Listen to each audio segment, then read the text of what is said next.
I am super, super late to this, but it seems like everyone is still talking about this movie, so that's a good thing. So I'll spit my thoughts on it. I am someone who doesn't like horror movies because I just can't. I'm weak to jump scares. It really gets me. Whenever I watch a horror movie, I have to sleep with the lights on.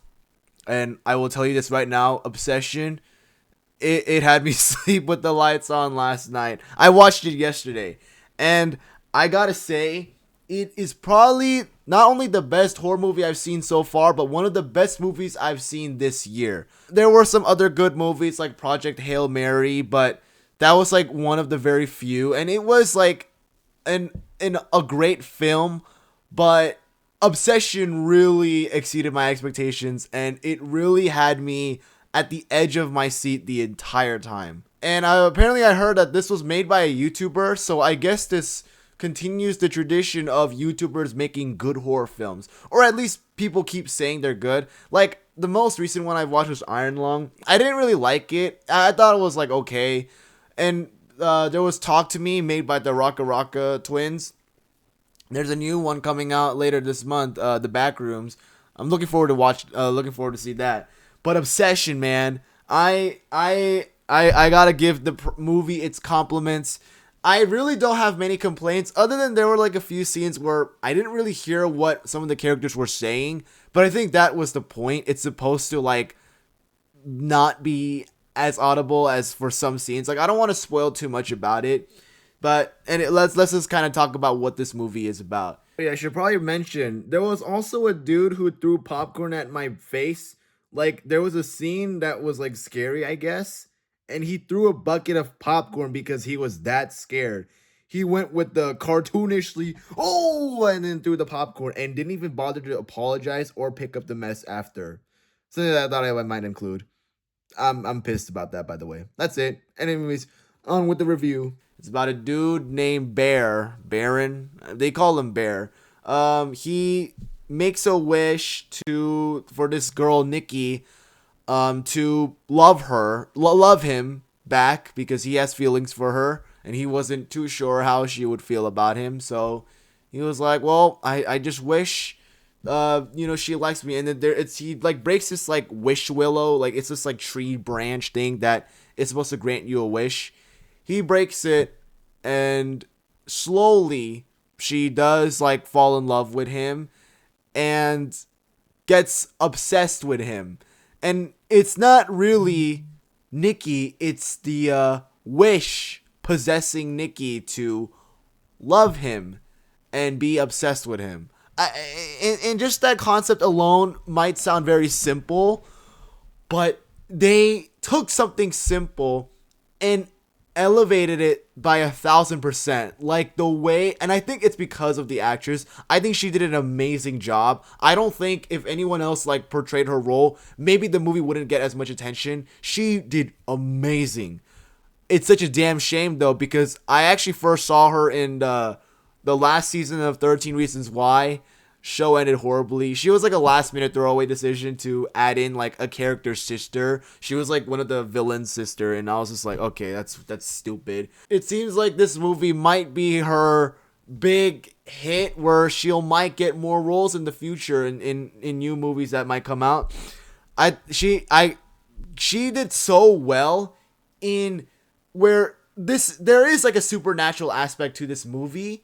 Mainly the horror is about the creepiness and the eeriness of her like talking, being all weird, doing some random things while like having this creepy smile expression. It elevates the horror along with the soundtrack, by the way. I love the music with this, though, because I was already so scared and tensed up, my cortisol levels were spiking up through the roof. It made me want to wish the movie will end quicker because I was so uncomfortable. And that's the goal. It makes you uncomfortable, it makes you on edge, it makes you tensed up and not feel anything good about this film.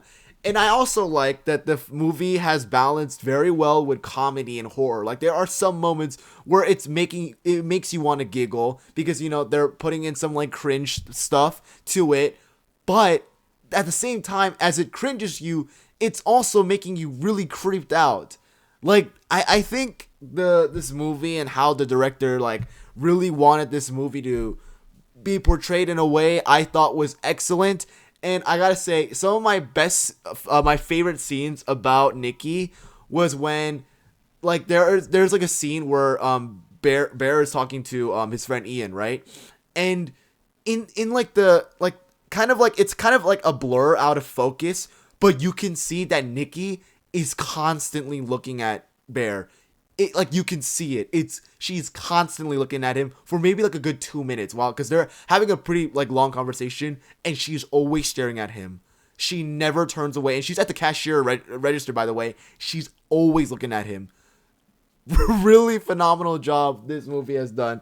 I can't stop talking about like how creeped out I was throughout this whole film. I gotta say, they also did a really good job with you, like I think they wanted you to invest in some of the characters here.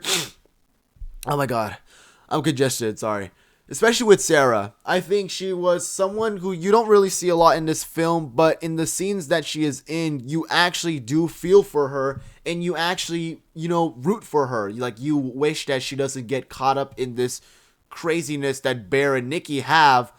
And I think they did a good job with that. They also did a good job with Ian. Apparently, this guy is like someone who hangs around with the director. Like, they make skits together. I think he did a good job too with, being like, the friend, like the bro in this movie. Like, I don't want to spoil too much about what his role was, but I think the standout, other than the acting performance by Indy Navarrete, I don't know if I'm saying her name right. I think it's also the cinematography. Like I mentioned earlier, like the scene where she is looking at Bear. There's just a lot of other scenes that really makes you creep out, and it makes you like kind of squint your eyes and to see like what's that. Like there are some moments where they show Nikki, and it's not like visually like trying to show you. They're trying to like hide her, but at the same time trying to make you like glance and see like, is that her moving in that area or whatever. And I was like, man, like it made me like in the scenes where it's actually supposed to be chill, and it's like chill for the most part, it's still like trying to make you like get ready for something, and it doesn't happen. Like, it's just pretty chill. That's kind of all I gotta say about this movie. Now I want to talk about my biggest complaint, and that is what people are saying about this movie. Right now, the movie is being pirated all over TikTok, and it's a shame. Good movies are being like, they're technically losing money because people are just watching the movie through TikToks now. And I'm gonna say this right now. This is the shout out to all the losers with short attention spans. I'm a loser with short attention span too, so I can say this. If you're someone who says that you watched a movie, but you only watched it through TikTok and Shorts, you didn't watch the movie. You only saw the viral moments of the movie, and you didn't see the things that built up to it that gives you that payoff of why the scene was so important, why it was so creepy. And people are saying, soft spoiler, that people are saying that Nikki was the villain of this movie. Nope, not true. It was Bear. It is very evident, especially early on, but then it's like more confirmed in a scene later where he is confronted with its decision that he has to make, and he rejects it because of his selfishness, because of his obsession with Nikki. And people are saying it's her fault, and people are defending Bear is actually diabolical. I think people who are defending him did not watch the movie. I think people who say they watched it and say it's amazing probably only watch it through TikTok and Shorts. Like, I don't believe people who say some wild claims, and this is something that happened recently too with The Boys. People keep talking about Noir being a Homelander clone. I think they've watched the show with their eyes closed or their brains off, because it has been proven that Noir is not the Homelander clone. They even unmask him too a few times, but they're just a bunch of LARPers. There are a bunch of people who are pretending like they are fans of the show. There are people who are pretending that they've watched the movie and just want to chime in the discussion because they have media FOMO. Is actually pissing me off. I'm going to say this right now. When everyone is saying that the movie is good, they're right. When people are glazing this film, I think it's well deserved. Though I'm hoping that they don't glaze it too much, because then people might think it's overrated. It's not. I don't think it's getting enough attention as I feel like it is. Even though it's already made almost close to $100 million, I believe, with like a 750 band to $1 million budget, I think it deserves more. I think this has to be something like Oscar like worthy. And that's not something I say easily for many movies nowadays.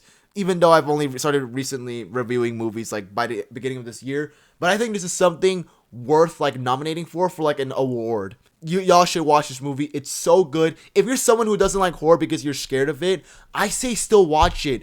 I am someone who cannot enjoy horror because it's too scary. My cortisol goes crazy, but it was something worth watching, and you gotta watch it. That is all for I gotta say. Make sure to like and subscribe, and I'll see you guys in the next video. Peace.